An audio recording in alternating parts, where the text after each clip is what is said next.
Exhale. Manay sa 846. Exhale, exhale.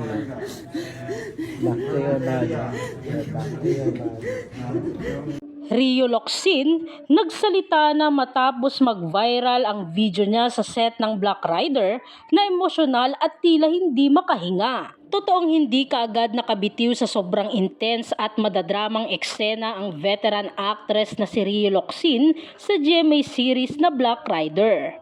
Ito ang dahilan kung bakit nagtuloy-tuloy ang pag-iyak ni Rio sa taping ng nasabing hit Kapuso primetime series kamakailan na nag-viral nga sa social media.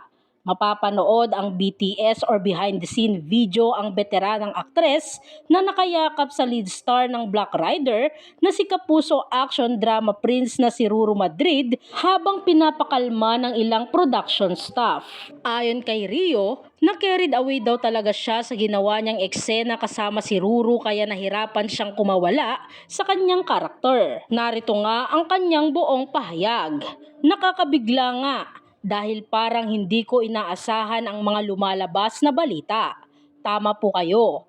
Hindi ako nakabitiw agad sa napakataas na emosyon na kinakailangang ibigay sa eksena. Kasi 4 na tuloy-tuloy na eksena na maraming namatay at isa-isa naming nakikita. Mataas na emosyon at mabigat. Ang pahayag pa ni Rio sa ulat ng GMA7.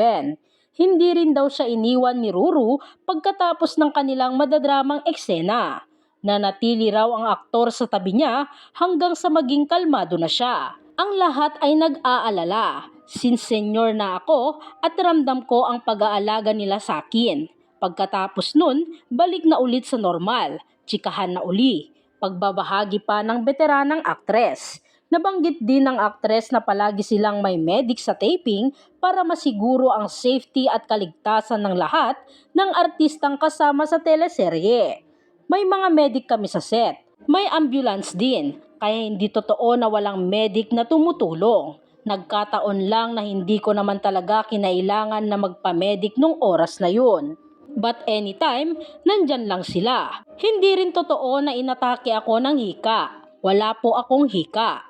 Sa abot ng aming makakaya, kung ano ang nararamdaman namin sa eksena, kami ni Ruru, parehong damdamin at puso ang ipinaaabot namin sa mga manonood.